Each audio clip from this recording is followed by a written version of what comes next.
What's up guys, Shane aka Musty Ed here. Today's going to be another quick install video. Today we're going to be installing the Strike Industries Viper PDW stock.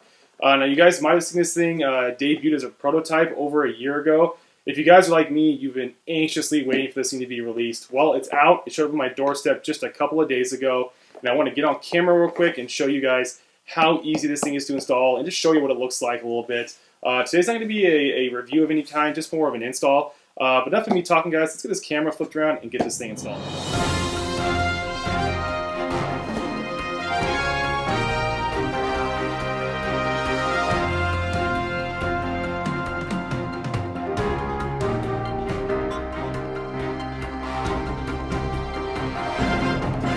Alright guys, so before we get started, if you have a vise, you're going to want to go ahead and get your lower receiver into that vise and get it tightened down. We're pretty secure here. I'm using the Magpul mag block. It's treating me pretty well, so we're pretty much secure here. To do this whole process, pretty much all you're going to need is your standard armors tool. I actually like to use some angular needle nose pliers just to help with the detent spring in there, but you absolutely don't need these. I just like to use them.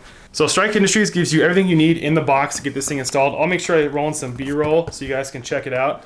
But I don't know the technical name for the parts. It's in the manual, but you have your main body, you have your enhanced castle nut here from Strike Industries, your cheek pad, cheek rest, and the actual like buttstock part back here. They give you a new buffer spring and buffer. So everything you need is in the box.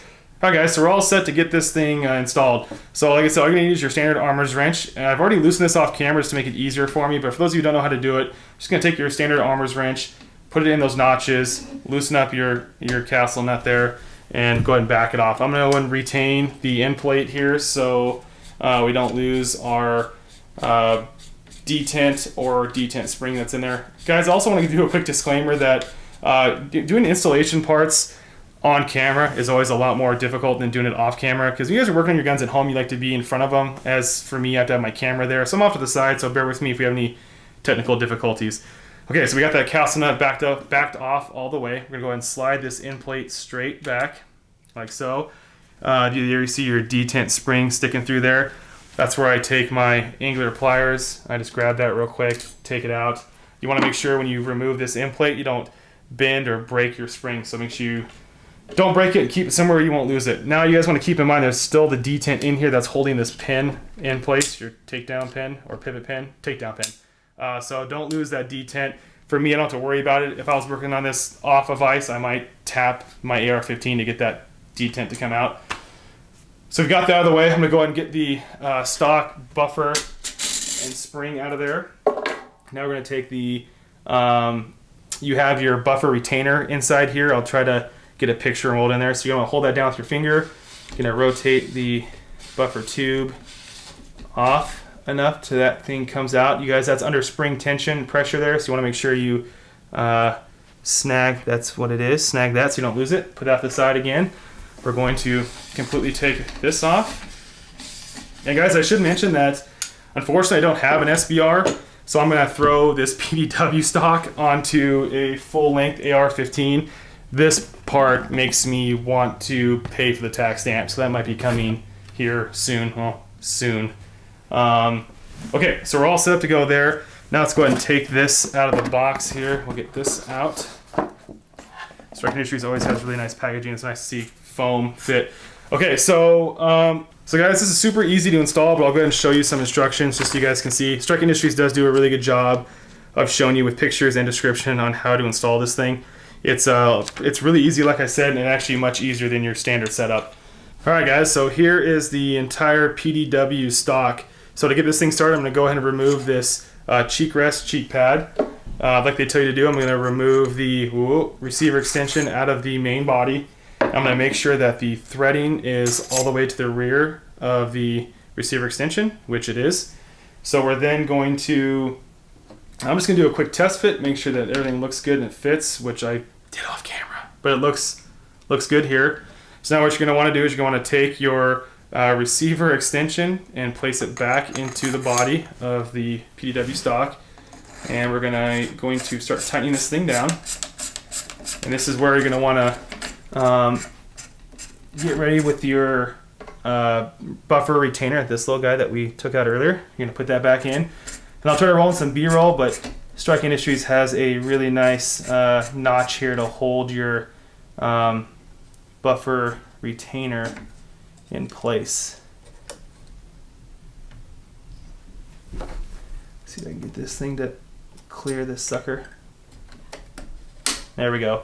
So I'll make sure I take a picture of this so you guys can see that nice notch in the receiver extension here so you can check it out. So now we can go ahead and just back this main body up. We're going to take our detent spring that we took out earlier. And this is where I normally use my pliers, because normally at that point the end plate is so close it's kind of hard to do, but this gives you plenty of room to do that. I should roll in a picture, I'll try to remember. There's actually a nice little hole here to line up that spring with so you don't screw anything up. So we're just going to take this, push it in, and we're going to take our enhanced castle nut here from Strike Industries and just going to tighten this thing down.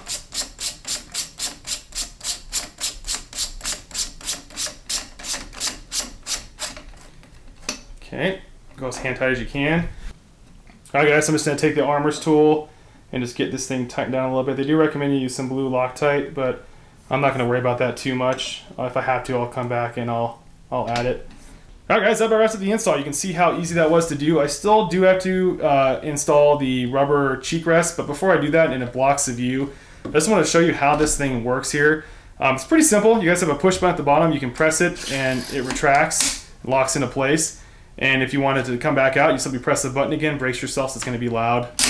And it pops right back out really quick. I've seen people do it on camera. It's kind of hard to do it here on this vice block on this table, but you can press the button and use your shoulder to bring it in, which will work there just fine. So you can be really quick about that. Just bring it in. You got a nice short package, and it pops right back out whenever you need it.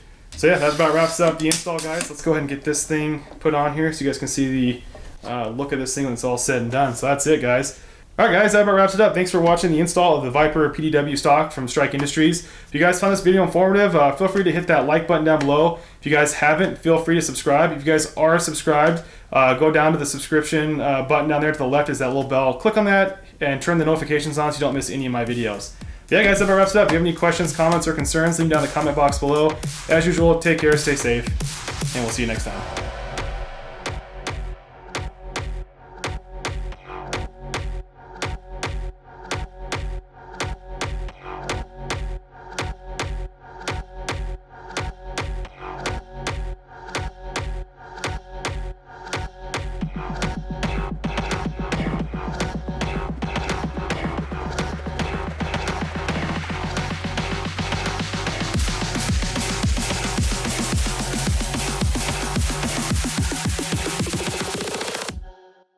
Let's do this.